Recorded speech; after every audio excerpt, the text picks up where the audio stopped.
Welcome to our December webinar for the Catholic Prison Ministry Coalition. It's Father George Williams, and I'm today presenting along with Sister Susan van Baalen, and we are going to be talking about accompanying correctional staff in jail and prison ministry. It's something dear to both of our hearts. Sister Susan is first and foremost a Dominican. So you have a Dominican and a Jesuit right now. And so all we need is a Franciscan, and we've got set up for a good joke. But she is a Dominican sister from Adrian, Michigan.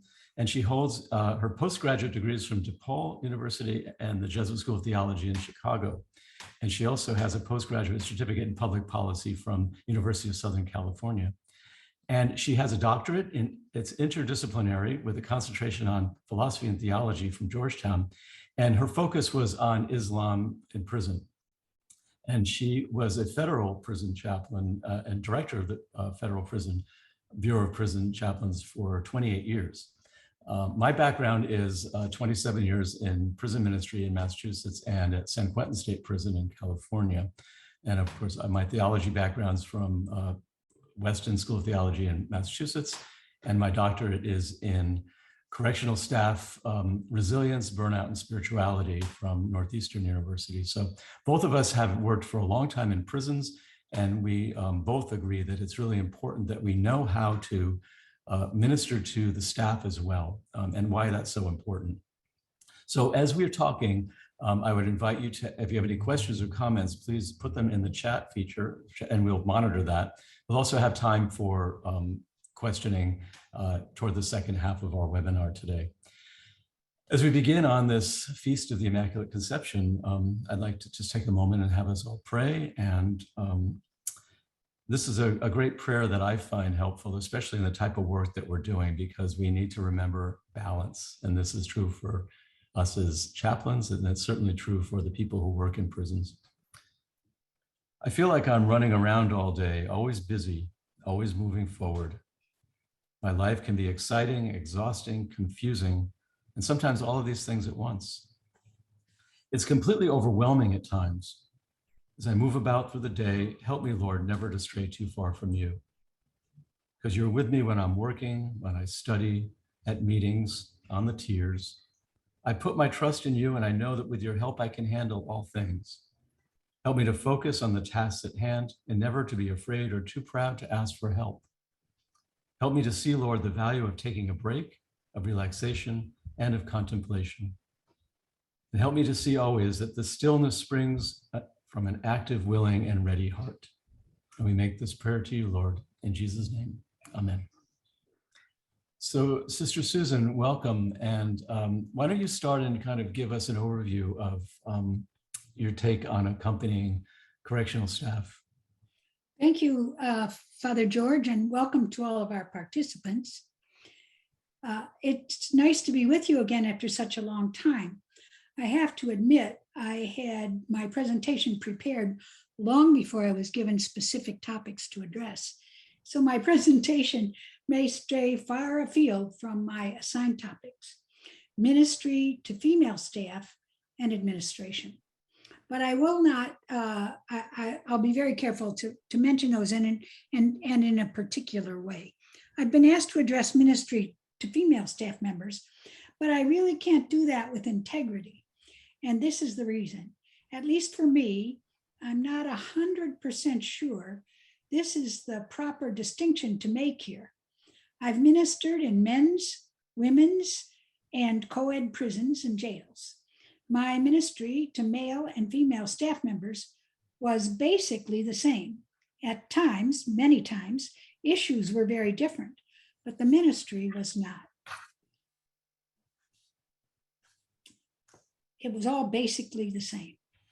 Additionally, the percentage of female staff is generally very small, unless we're speaking of a women's institution.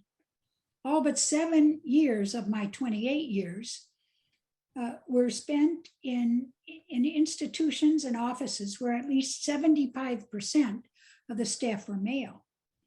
And only 8% of chaplains were female throughout my whole time. That's the highest it reached in my whole time as a prison chaplain. Perhaps a more realistic distinction would be to speak of ministry to staff by clergy, that would be priests and deacons or ordained ministers of other faiths, as opposed to how the ministry is different for lay ministers.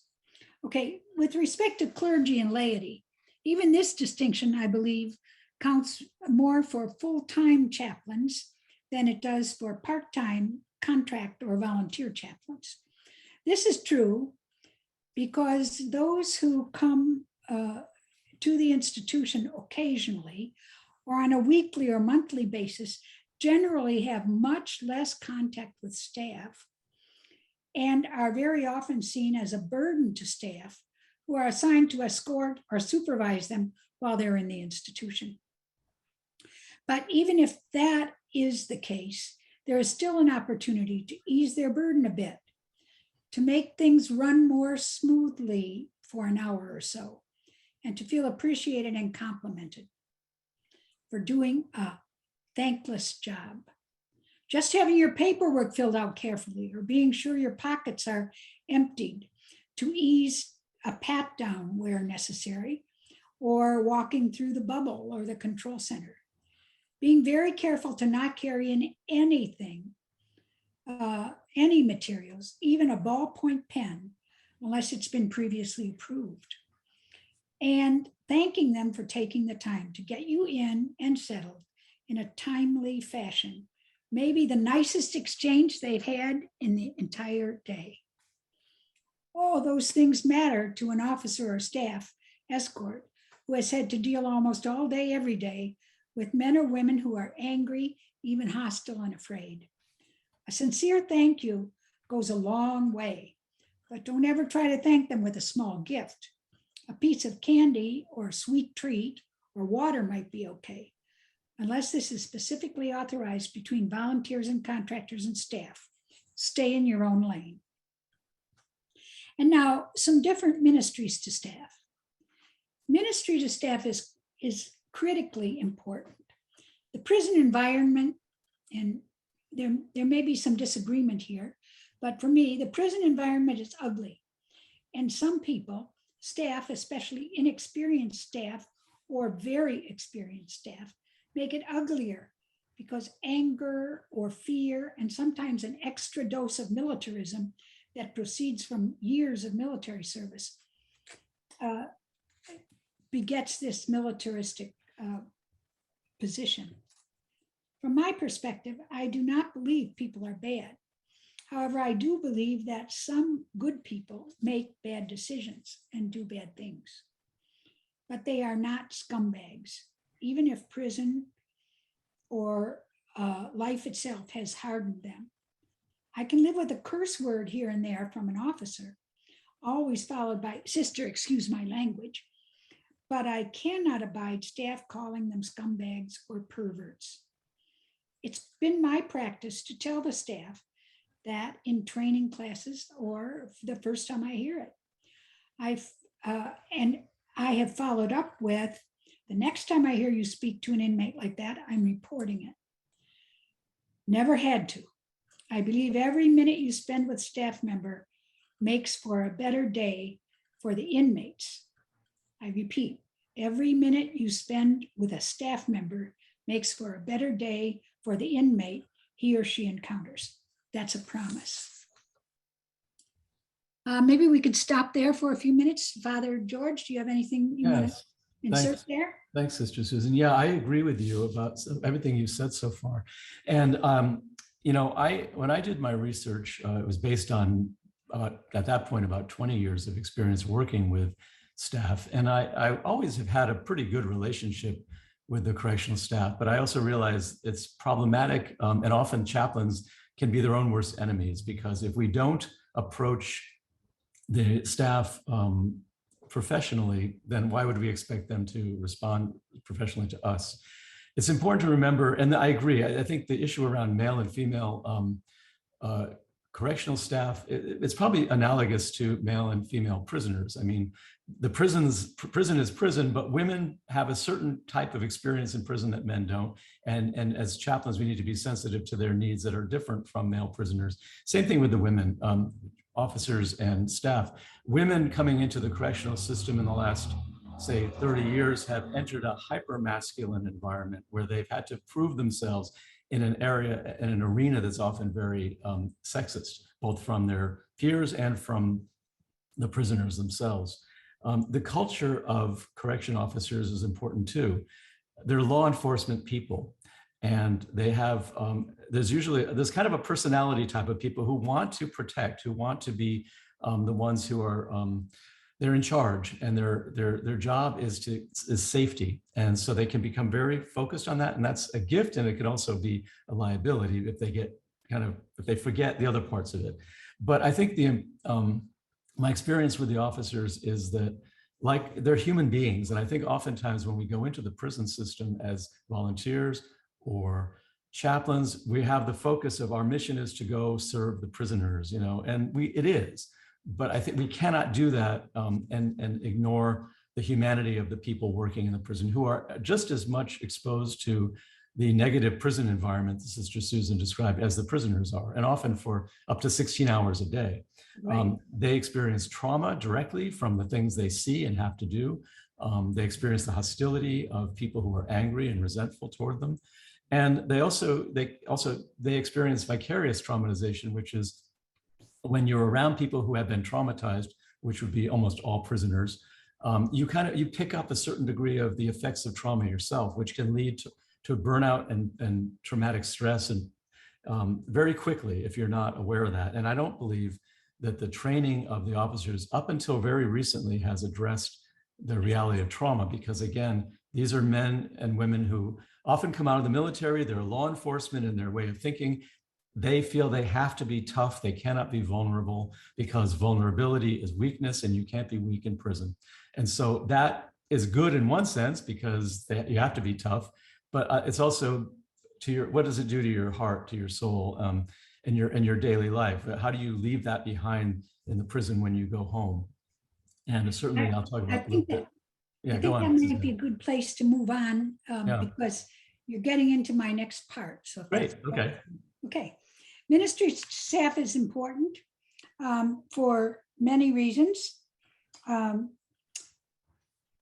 And I want to explore these with you today. The prison environment, as I said, it's ugly. And some people, especially the others, especially those that I mentioned, entered the military as young men and women. They went into military service most often for love of country and or for career and educational opportunities. But many mustered out as disillusioned, physically, psychologically, or emotionally disabled, angry men and women with PTSD, and they came to work in the nation's prison systems. The differences that exist for ministry to staff by staff chaplains and full-time contract chaplains, part-time contractors, and volunteers are great.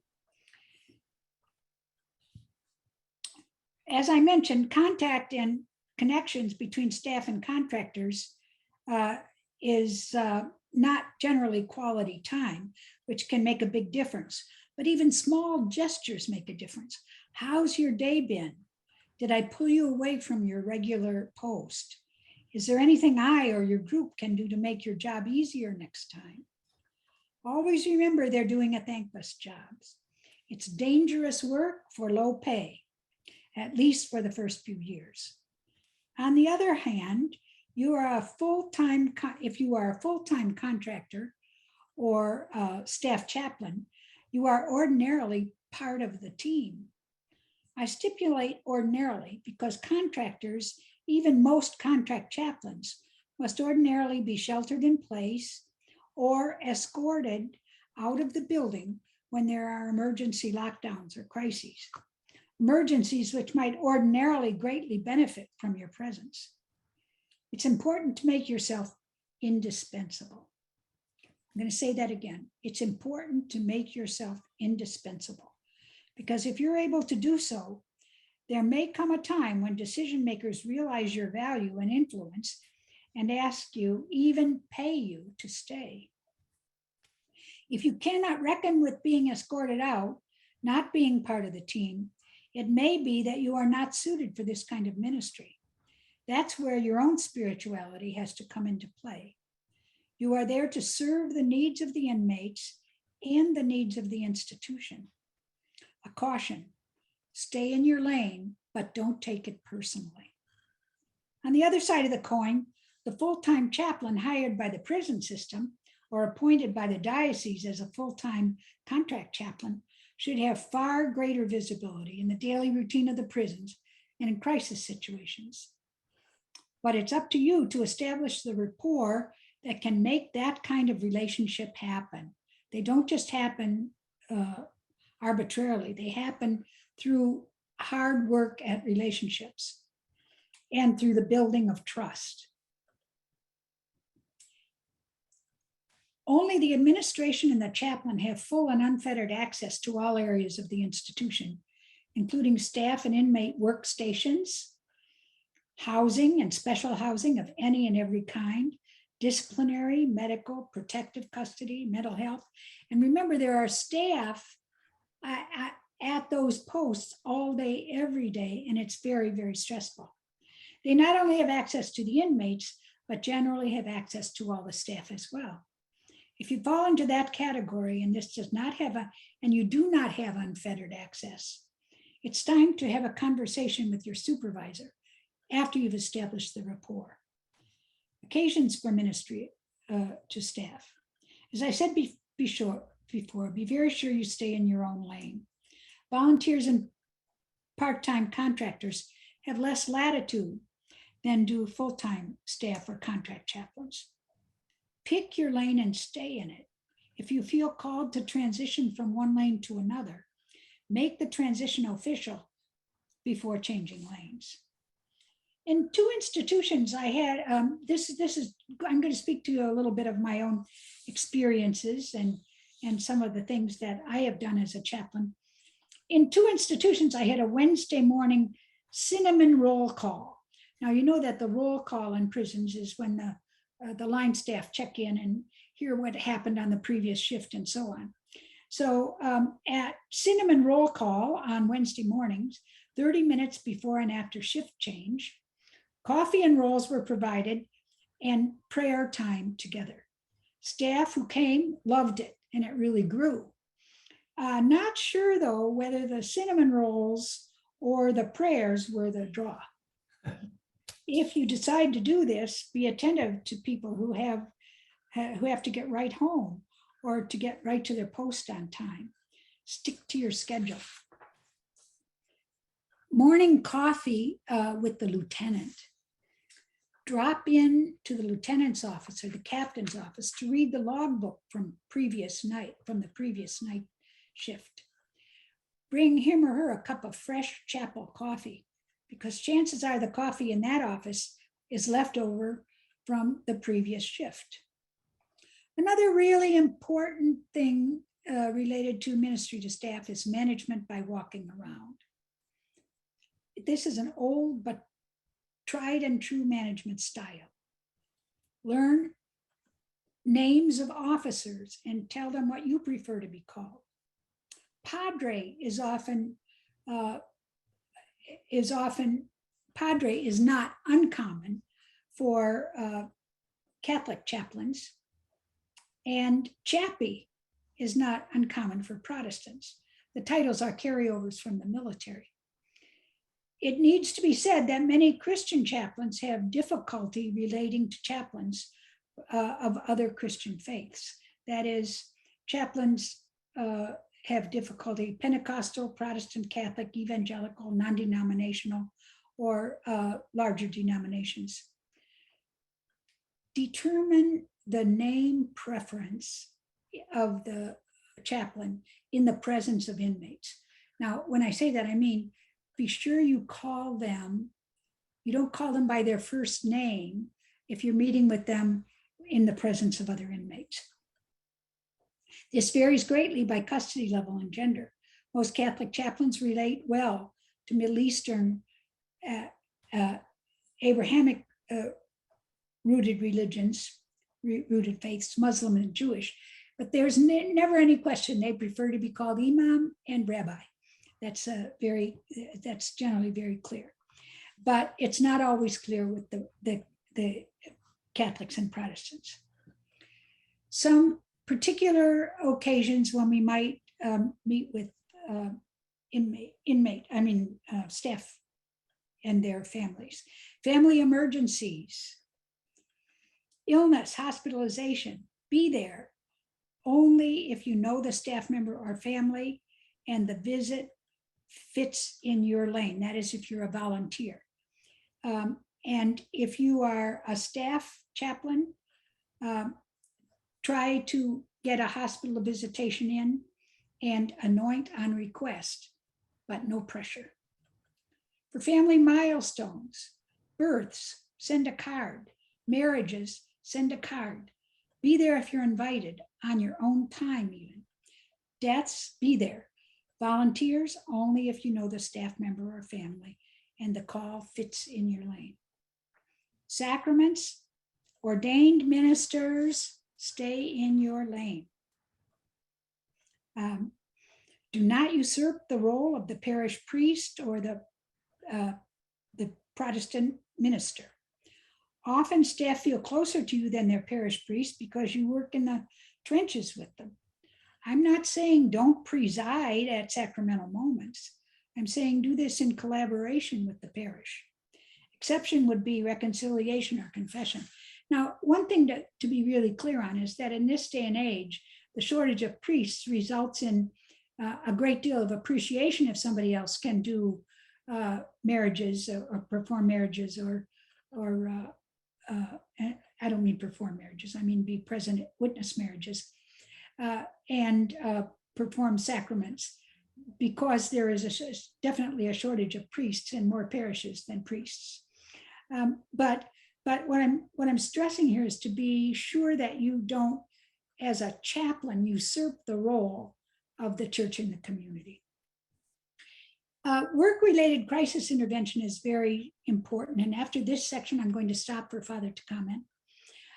Work-related crisis intervention. There are many work experiences and issues that are too heavy to carry home.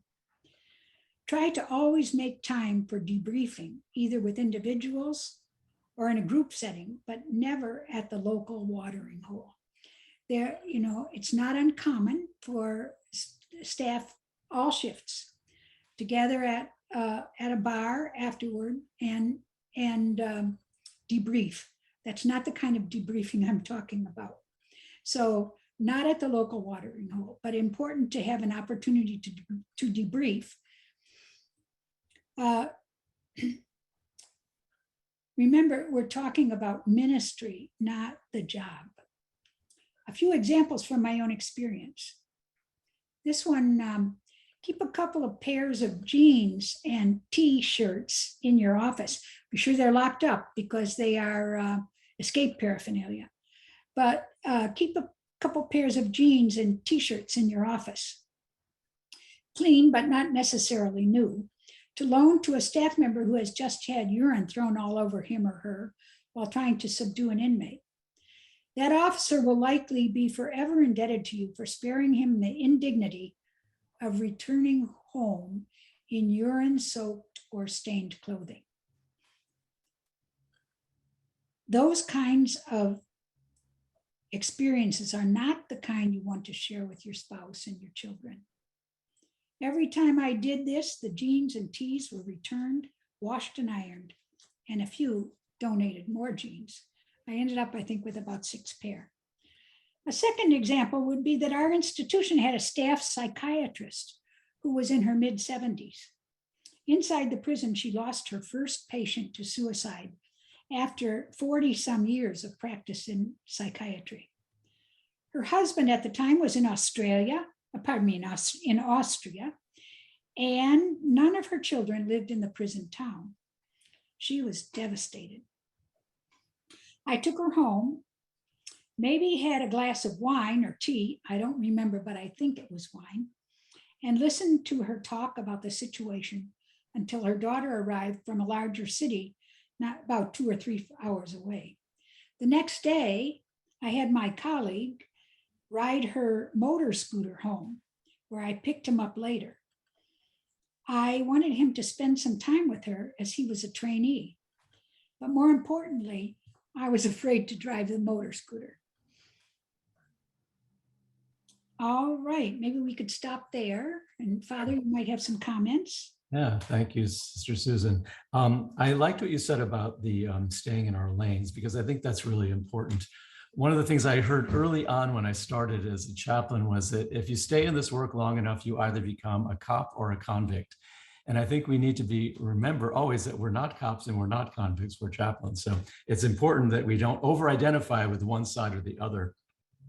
But at the same time, respecting and, as you said, getting to know the correctional staff is so critical. And just like the prisoners, they can be kind of tribal. It's like the thin blue line is a closed thing, and you're never going to be one of them.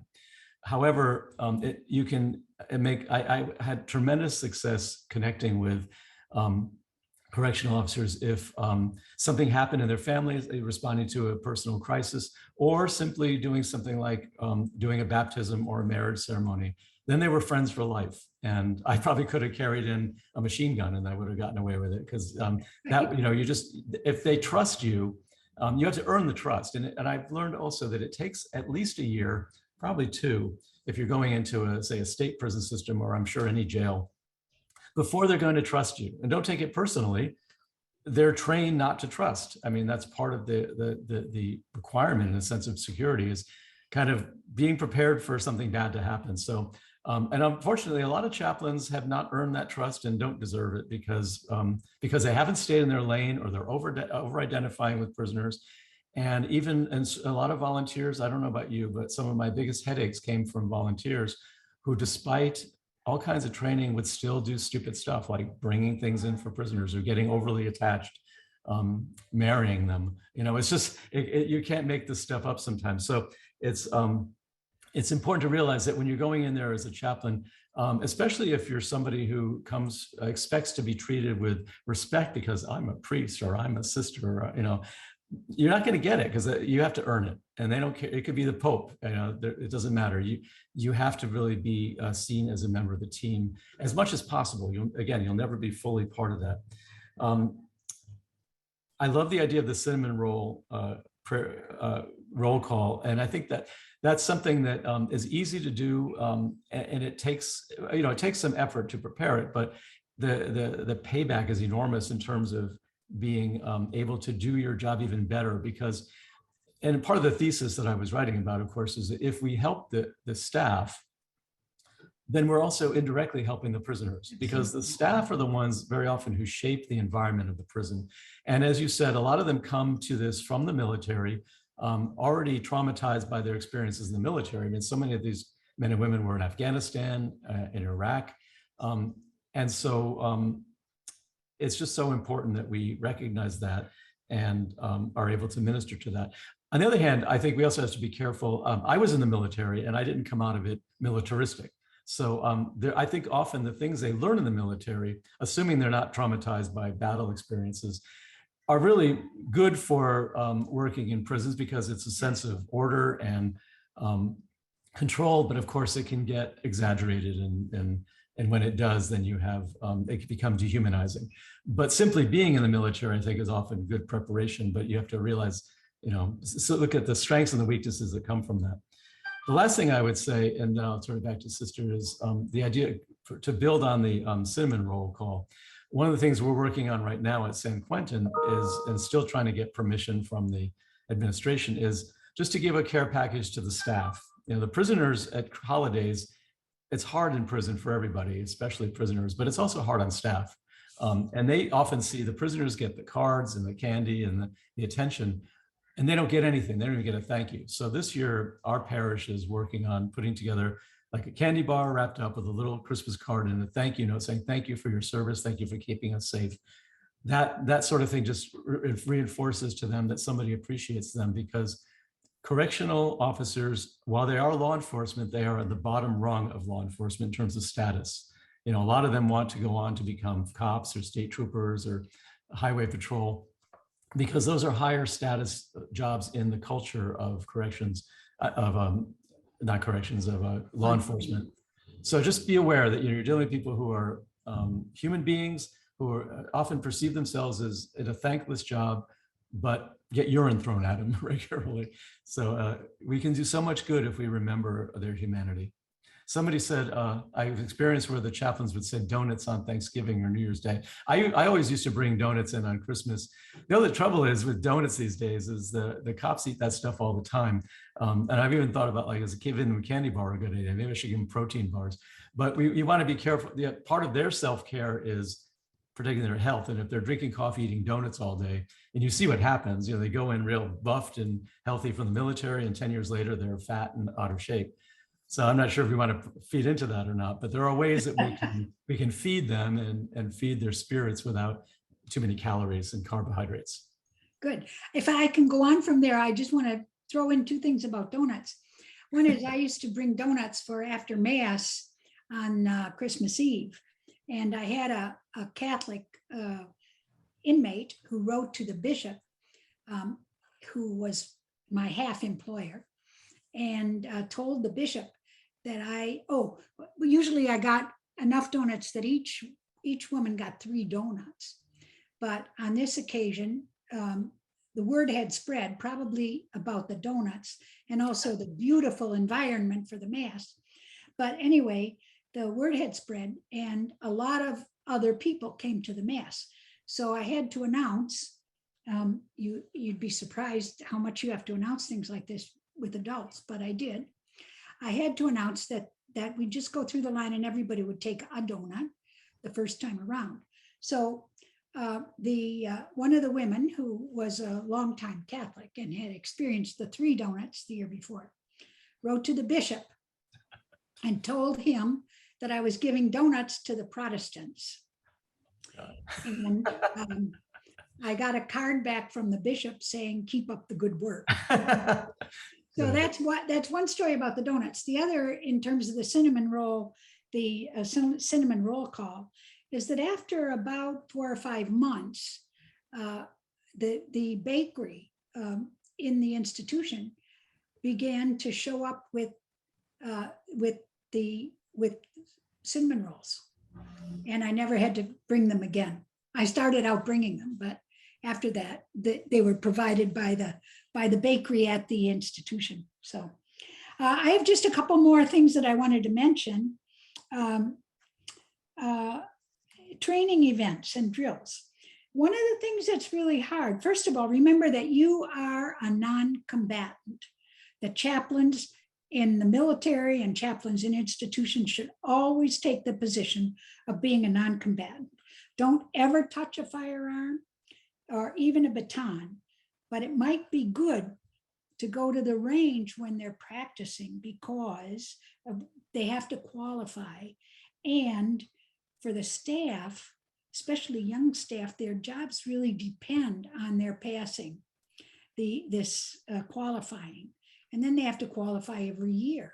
So it doesn't hurt to show up at the range, to pat them on the back and encourage them and tell them you're doing a great job. Don't worry about this and just take it, and it's very helpful to them. There's no question, we do have a calming influence. But remember that you are a non-combatant and you don't want to touch that gun, because as soon as you do, you might be asked to receive a gun from an inmate. That has happened. I haven't received a gun. I received a knife though. So if that happens, you do it sacramentally in a sense. Institution emergencies are uncommon. I mean, they're not a regular occurrence, but they're important. It's an important place for the chaplain to be present. And I have a final story about that one, but be there, even if you're not called. If you're not called in, but well ahead of time, be sure you're on the roster as a person who should be called in and can be admitted unescorted during a crisis. Get your names on that roster as soon as you have enough capital to warrant it. That they don't always remember to call you from the command center because there's so much going on, but you are generally recognized as a calming influence on both staff and inmates. If there is a sit down, an escape, a work stoppage, a natural disaster, death of an inmate, violence, or a riot, be there. Management by walking around. Walk and talk with staff who are in a stressful situation, but don't get in their way. And I say that because this is my first experience with this in, I think it was 1993. I went to to be a first responder at a disturbance at a riot in Talladega, Alabama. And while I was there, one of my roles, and I was trained for this, one of my roles as a victim assistant was to support the staff, was to walk and talk, managed by walking around, see if they needed me to call their spouses to let them know they were doing well, seeing if they needed any water, if they had their pills with them, all of those things. So I knew exactly how to do it, except that when I got there, I walked in front of them. I walked right in front of the group. And what I was actually doing, experience counts for a lot, was I was in the line of fire.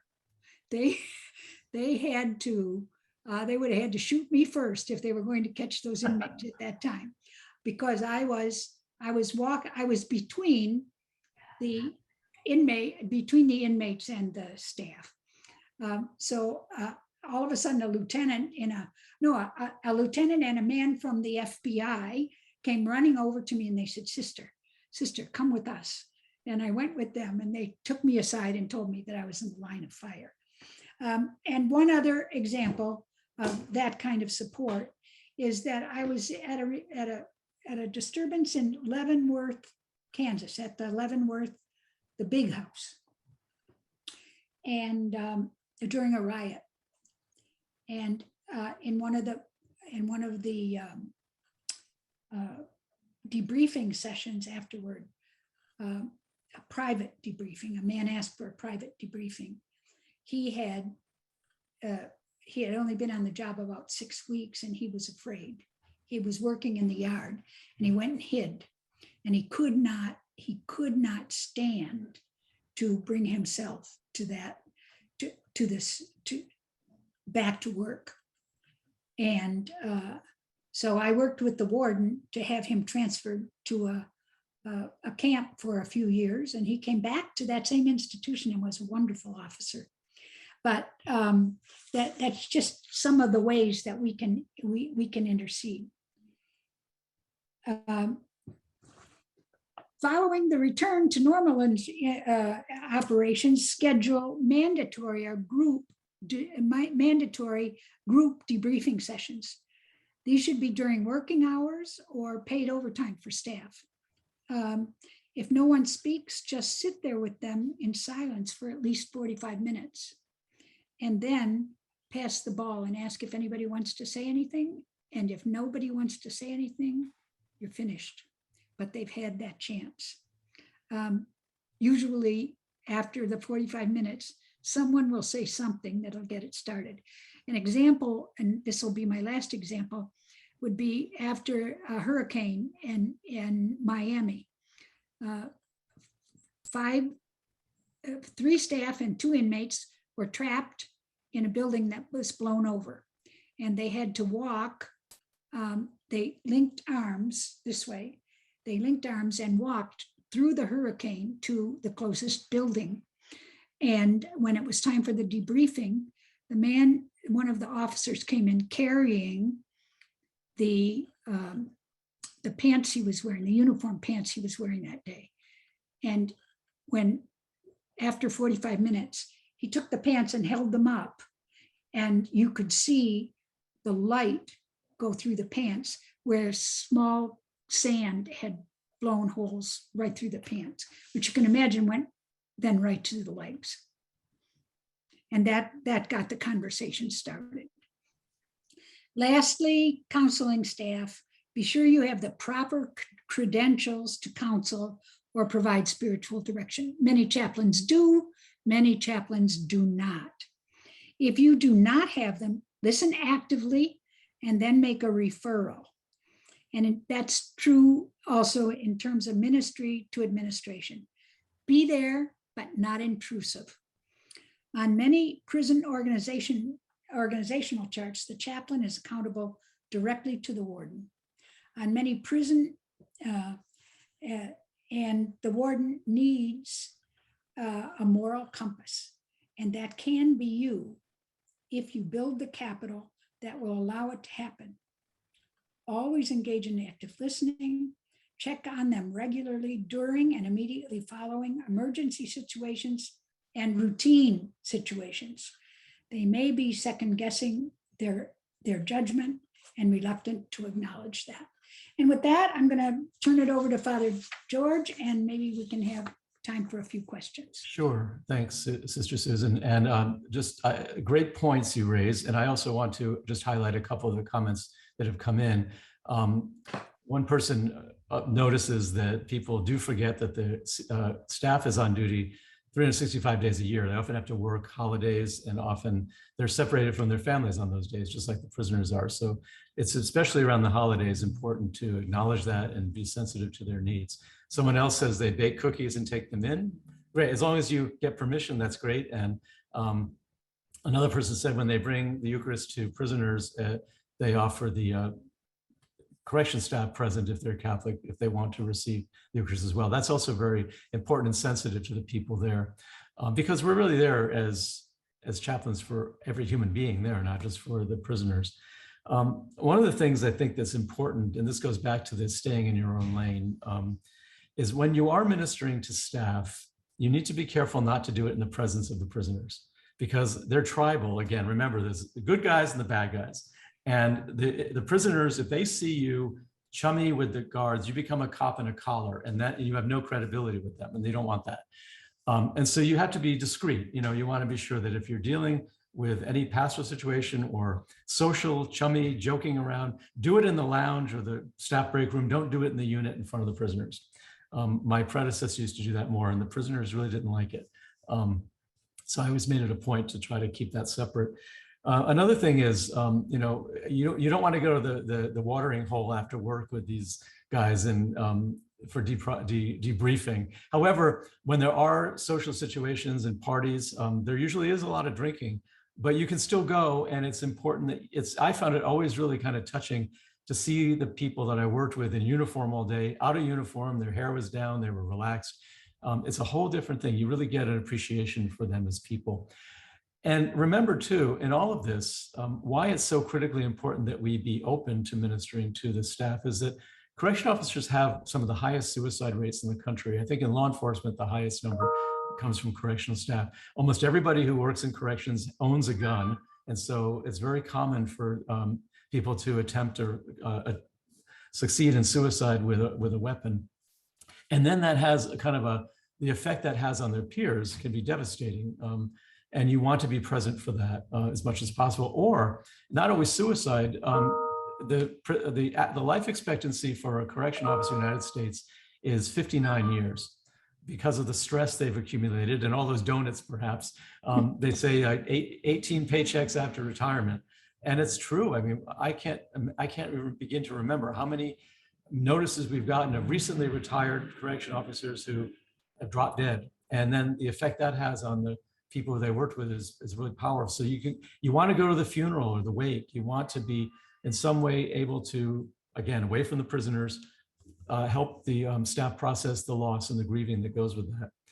So those are the things that I guess I really wanted to just to comment on to based on what Sister Susan said. At this point, if people have specific questions or comments or experiences, we'd welcome them, because you have the experience as well, and it's good to hear from other people. Catherine just said it's important to pray for their families. Exactly. And maybe Susan, you might address this, but the effects that the correctional work has on correctional staff families. Have you experienced that? I've experienced that a lot, and I would say that the effect that it has on the families is incredible. And particularly if two staff members, if a husband and wife both work in the institution. I'll give you one example. I had a situation, it was during a hurricane, when staff have to go to work. And if they don't report during crisis, and they know it, but if they don't report during a crisis, excuse me, I have no idea where my phone is.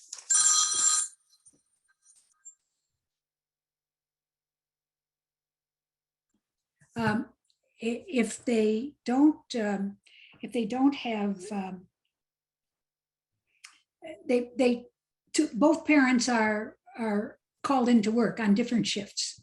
So the father, in one instance, took his children and put them under the sink in the bathroom, in the console, under the cabinet under the sink, and told them to stay there until their mother got home to get them, to take them out.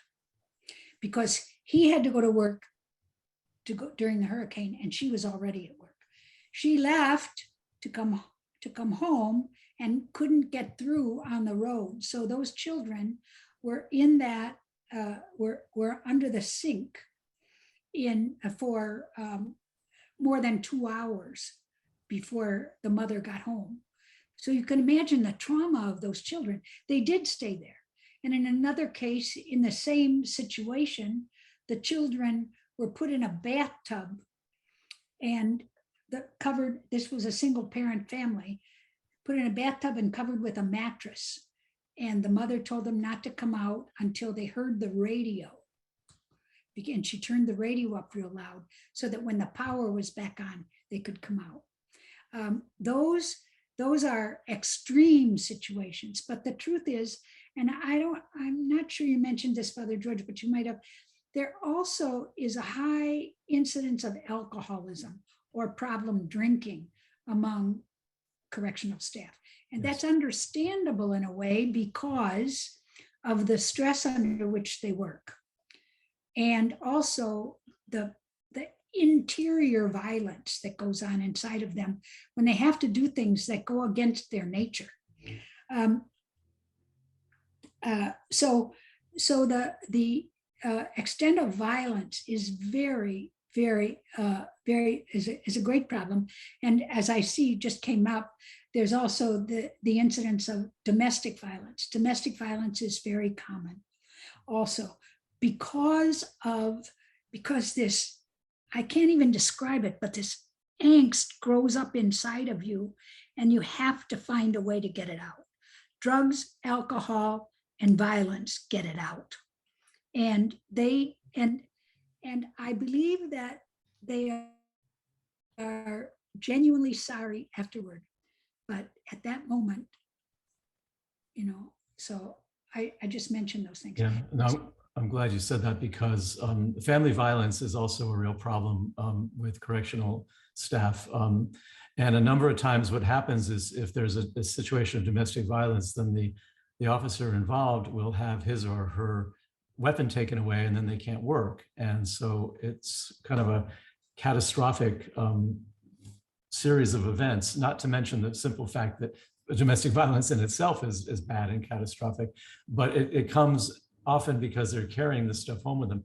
One of the COs, one of the chaplains I interviewed in my dissertation had a great quote. I would like to share it. She said, "You're dealing with officers whose jobs are 90% boredom and 10% fear. And I've had them react at me. I've been at the state pen where we had 75 guys fighting on the yard. We had major lockdowns for 2 weeks at a time where at gunpoint, every inmate was pulled out of his cell, the cell searched, the inmate strip searched, and then I've seen several staff suicides, and I've been to their funerals. I listened to their denial, talk like we're just doing our job, like you're doing your job and you're going home drinking and you're taking drugs and you're beating your wives and it's not affecting you. It's all denial. No one wants to face the reality of it." That was somebody that was working in the trenches. And I also want to notice that as I've been looking at some of the participants, and we have a lot of people here who know this stuff as well as Sister Susan and I. So if you have some comments, people out there, from the trenches. I see Rosa and George, if Father Gary, be sure to share your wisdom too, because I know you know this stuff, but it's important that we be reminded of it regularly. Somebody asked the question, how would you suggest we handle power-hungry guards who are mean and abusive to inmates? Do you want to take a shot at that one, Sister? Well, I'll just take that shot. I'll go back to my comment about how I used to warn them once, and the second time I told them I'd report them. The most egregious of those that I've seen, though, have been those staff members who abuse women inmates, who rape them, and or who. And I know of an institution where if you were awakened in the night and there was a $20 cash dollar bill on your stand, that meant that an officer wanted to see you. So propositioning, it destroys the inmates, but it also destroys the staff. It is so egregious, and it is more prevalent than we want to believe, because a lot of times it's I don't know what word to use. It's regarded as an oops, I didn't mean to do that, when in fact I saw a staff member deliberately break the pipe of an Indian, of a Native American, and cast it aside, throw it away. And the inmate was devastated. And that's why it's very important, if you have the opportunity, to train inmates. But again, you have to get on their side and also be on the inmate side at the same time. You have to get on their side in order to be able to deliver that message to them, that this is as sacred to this pipe is as sacred to these men as your Bible is to you, or as communion is to you. And repeat that every time you have a training, every time you have opportunity to talk to a group of staff. And but the violence that's done to them it's done in so many subtle ways. Taking something away from them that doesn't need to be taken away. You can't have that picture of your daughter on your, it's 2 inches larger than it's supposed to be. That's pretty violent when that woman hasn't had a picture of her daughter for 8 years. One of the things that I was thinking about when that posing that question is from my own experience, how it's really important to be an advocate for both sides. You want to be an advocate for the prisoners and don't tolerate abuse of them, and at the same time be sensitive to what the correction officers and staff are going through. The thing is, I remember early on in my work in the state prison in Massachusetts, I was working in the hole, or the shoe at the time, which tends to attract people who are really a little more controlling and perhaps cruel than otherwise. I don't know what it is about those environments, but they just attract kind of abusive, they attract abuse. And so the prisoners there, I was seeing really acts, like Sister was just describing, a pettiness, of cruelty. And so in my naivete, I wrote a confidential memo to the warden saying, I've seen this officer doing this to prisoners. Would you please maybe transfer him or talk to him, and so that, this is causing problems with morale and potential for violence. Well, the warden, rather than do that, he simply turned it over to the investigation department, who then notified the correction officer. And, oh, Father Williams is complaining that you're abusing guards. Is that true? And so naturally, we went from somebody who basically I got along with, he hated me after that. And it took me a long time to kind of recover that credibility with other staff members, because they talk. And it's like, so you have to be super careful how you address the issue, but you have to address it in some way, because we don't want to tolerate abuse of people, whether it's prisoners or whether it's staff. But it's a closed system, and you can't really trust that the system is going to respond in a just way to these issues. And there's perhaps other sort of back channel ways you can do this. There's two things that I noticed that the staff, the administrators fear the most. One is lawyers and one is the media. So I mean, there's ways you can sort of deal with this stuff if you have to, if it gets that bad, but be very careful about just kind of stretching your neck there, because you're going to get in trouble like I did that time. Any There's other? only forgiveness at the beginning, though. What's If that? you do that? I said there's only forgiveness at the beginning. If you did that 10 years into your Yeah, career, at least if they know you're new, so you're going to do things that are not, but at the same time, you don't want to do stuff like that because it makes your job harder. We're running low on time, so I'm thinking that we should probably wrap up here. There are a number of websites that are really helpful, and there's one that's specifically for correctional staff. It's Desert Waters. You can just Google that. I don't have the link in front of me. It's out of Colorado, and it's a wonderful site for people who are correction officers and staff that cares for them and kind of addresses their issues in their language. And so if you want to get some good insight about what the correctional staff is going through, go to that site and read about it. Oh, there we go. It's in the chat feature here. Also Correctional Oasis. As we're wrapping up, Brandon, would you put that slide up for me? Because I wanted to announce our next town hall meeting is December 16th. And that is going to be same time, 10 a.m. Pacific, 12 p.m. Central, and 1 p.m. Eastern time. And it's going to be Natalie Venegas and Aaron Gutierrez, who work at Homeboy Industries as caseworkers and social workers. That's Homeboys is Greg Boyle's wonderful program in LA that seeks to work with gang members and finding them jobs and employment. And so the topic is accompanying former gang members. And I don't know where you are, but in California, gang issues are really important in the prison system, and so they're going to talk about how to work with men and women who are coming out of that culture. Also, as we're coming up to the end of the year, those of us who are part of the Catholic Prison Ministries Coalition really invite you to be generous in terms of supporting us. You can donate via our website here, or you can send money by snail mail to this address in Milwaukee.